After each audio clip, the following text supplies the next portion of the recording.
O Jornal Nacional voltou a ouvir o piloto e escritor Ivan Santana para analisar essas novas informações sobre o acidente com o avião da Lamia. A reportagem é de Carlos Delanoy. Boa noite. Como vimos na reportagem da Lília Teles, muitas informações surgiram nas últimas horas sobre o acidente com o avião da Chapecoense. Todas essas informações reforçam a hipótese levantada ontem aqui pelo Ivan Santana de que o acidente ocorreu provavelmente por conta de uma pane seca, falta de combustível. Esse avião saiu de Santa Cruz de la Sierra, na Bolívia, para Medellín. Essa viagem dura 4 horas e meia. A capacidade do avião é de 4 horas e meia. Mas quando ele se aproximou do aeroporto internacional de Medellín, ele já tinha feito 4 horas e 15. É um tempo muito apertado, né, Ivan? Muito apertado. Se o avião pode voar no máximo 4 horas e meia, e ele está calculando que vai demorar 4 horas e 15, ele só tem 15 minutos de folga. Isso é muito apertado. Se houver qualquer problema, qualquer incidente no meio do caminho, ele não vai conseguir chegar a tempo das 4 horas e meia. Informações divulgadas nas agências, uma entrevista com integrantes da empresa, Lamia, informaram que o correto seria ter feito uma escala em Cobija, no norte da Bolívia, ou então aqui em Bogotá, para garantir essa viagem completa. Isso não foi feito. É provável que ele tenha colocado no plano de voo uma escala em Cobija para que o plano de voo fosse viável. E é possível também que, ao passar por Cobija, ele tenha chegado à conclusão de que daria para chegar em Medellín e continuar a viagem. Nesse caso, teria sido um erro não parar.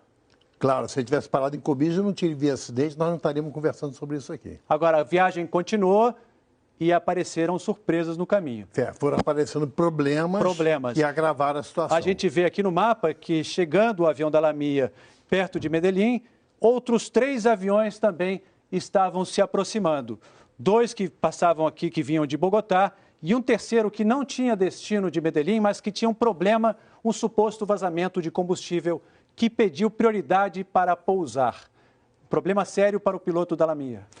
Ele deveria, nesse momento aqui, quando tem 2 outros aviões chegando e mais um outro chegando em emergência, ele devia ter insistido em ser o primeiro, dando emergência de combustível para que fosse autorizado a ser o primeiro, ou pelo menos o segundo, na frente do Latam e do Avianca. Então vamos ver o que aconteceu.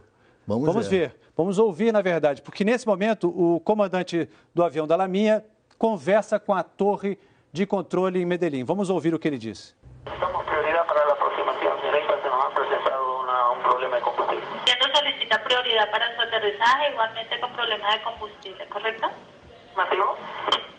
Ok, atento, entonces le daré vectores para proceder al localizador y efectuar la aproximación, que tenga aproximadamente 7 minutos. Ivan, o piloto relatou o problema de combustível, a torre deu para ele 7 minutos. Ele foi capaz de relatar o problema exato que ele tinha? Não, tanto que ela está calma. Ela está dizendo que ele vai se aproximadamente 7 minutos, ele vai fazer a aproximação.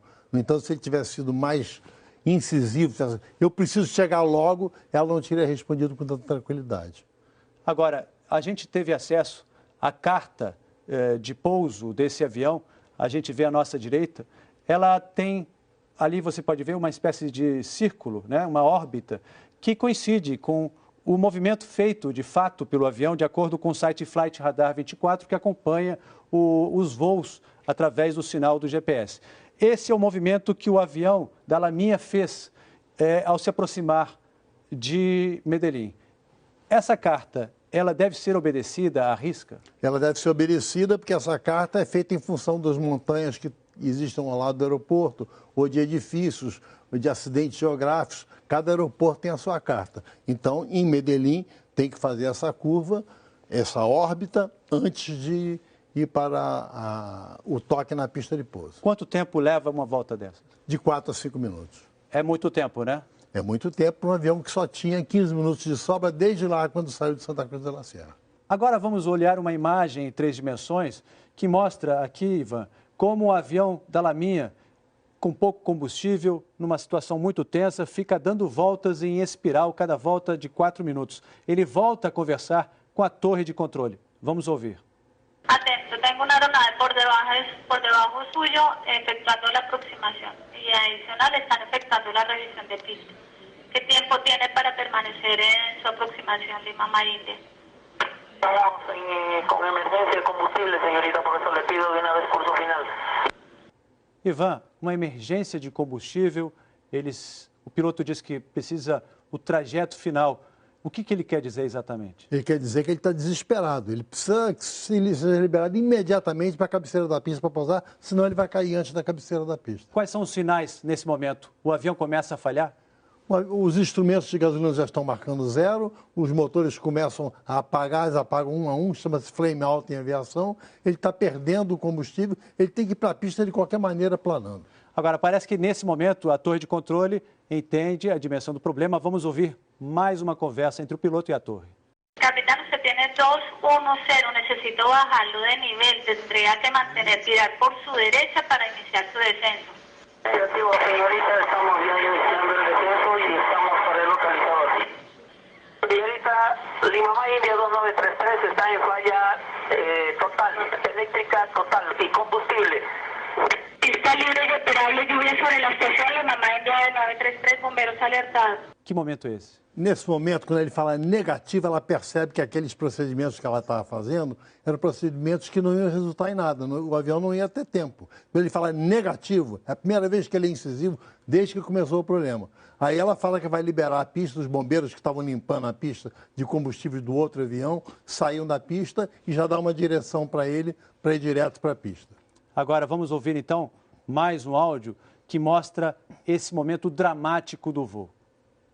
A 0,1 milla del borde Río Negro. No lo tengo con la altitud, Lima May, India. 9.000 pies, señorita. Vectores, vectores. Usted está a 8.2 millas de la pista. Nesse áudio, nessa conversa, a gente vê que ele pede ajuda, a torre quer saber a localização exata do avião, ele não consegue comunicar, ele está pilotando, está planando, será? Nesse momento ele já está desesperado, ela ainda está assustada, mas não totalmente desesperada. Ele está desesperado, tanto que ele responde Jesus, quer dizer, quando ele fala Jesus, é porque ele já viu que o avião vai bater. Numa entrevista na Colômbia, a comissária de bordo, a aeromoça Ximena Soares, disse que cerca de 1 minuto antes do impacto da batida, todas as luzes do avião se apagaram. Falha elétrica, isso? O que significa exatamente uma falha elétrica? Quando a luz se apagar, quer dizer que o avião perdeu energia. Perdeu energia porque ele não tem mais motor. Sem motor não tem eletricidade, sem eletricidade apaga-se as luzes. Nesse momento o avião já está com os 4 motores apagados. E o impacto, de acordo com imagens que recebemos, vejam, imagens feitas provavelmente de um helicóptero, mostram que o avião bateu primeiro aqui nesse ponto num morro, uma parte do avião ficou nesse lugar. O resto do avião parece que seguiu um movimento ladeira abaixo, atravessando, batendo em árvores, né? E os destroços ficaram todos depositados de forma muito próxima. O que mostra essa imagem? Olha, a batida da asa é benéfica para a queda, porque diminui muito a velocidade da queda. Essas árvores também ajudam a frear a queda. O problema é que o avião se espatifou todo. Se ele não tivesse se espatifado, ele tivesse cortado as árvores e chegado mais ou menos inteiro, teria sobrevivido mais gente. Mas essa descida em tobogã que ele fez minimizou a queda, tanto que os corpos não foram muito deteriorados, estavam quase inteiros e houve sobreviventes. E justamente como é que foi possível que houvesse sobreviventes nesse acidente? Justamente porque a asa bateu e o avião veio batendo nas asas, foi diminuindo a velocidade, quebrando a inércia. Como um carro de Fórmula 1 quando vai batendo em barreiras assim e vai parando.